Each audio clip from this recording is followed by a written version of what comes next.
கவிஞர் ஈரோடு தமிழன்பனுக்கு காவல்துறை மரியாதையோடு இறுதி அஞ்சலி செலுத்தப்படும் என்று முதல்வர் மு.க.ஸ்டாலின் அறிவித்திருக்கிறார். தற்போதைய அண்மை செய்தியை பார்க்கிறோம். கவிஞர் ஈரோடு தமிழன்பனுக்கு காவல்துறை மரியாதையோடு இறுதி அஞ்சலி செலுத்தப்படும் என்று முதல்வர் அறிவித்திருக்கிறார். நேற்று முதல்வர் நேரில் சென்று மறைந்த ஈரோடு தமிழன்பன் உடலுக்கு மரியாதை செலுத்தியிருந்தார்.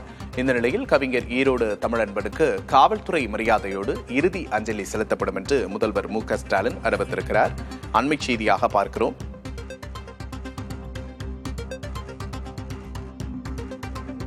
கவிஞர் ஈரோடு தமிழன்பன் நேற்று காலமானார். இந்த நிலையில் அவருக்கு காவல்துறை மரியாதையோடு இறுதி அஞ்சலி செலுத்தப்படும் என்று முதல்வர் மு.க.ஸ்டாலின் அறிவித்துள்ளார்.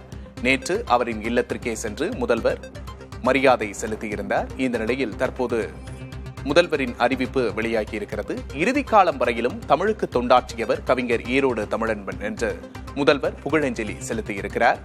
ஈரோடு தமிழன்பனுக்கு காவல்துறை மரியாதையோடு இறுதி அஞ்சலி செலுத்தப்படும் என்றும் முதல்வர் அறிவித்துள்ளார். இறுதி காலம் வரையிலும் தமிழுக்கு தொண்டாற்றியவர் கவிஞர் ஈரோடு தமிழன்பன் என்று முதல்வர் புகழஞ்சலி செலுத்தியிருக்கிறார்.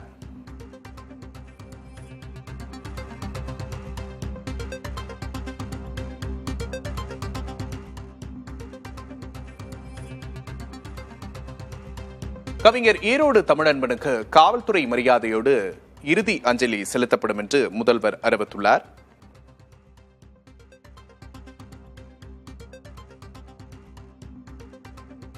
இறுதி காலம் வரையிலும் தமிழுக்காக வாழ்ந்தவர் என்று முதல்வர் அவருக்கு புகழாரம் சூட்டியுள்ளார்.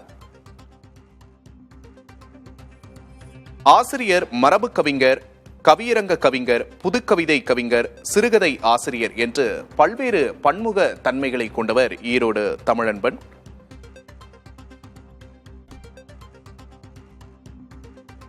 பல்வேறு விருதுகளையும் பெற்றிருக்கிறார். தமிழுக்கு ஆற்றிய தொண்டிற்காக பல்வேறு விருதுகளையும் அவர் பெற்றிருக்கிறார்.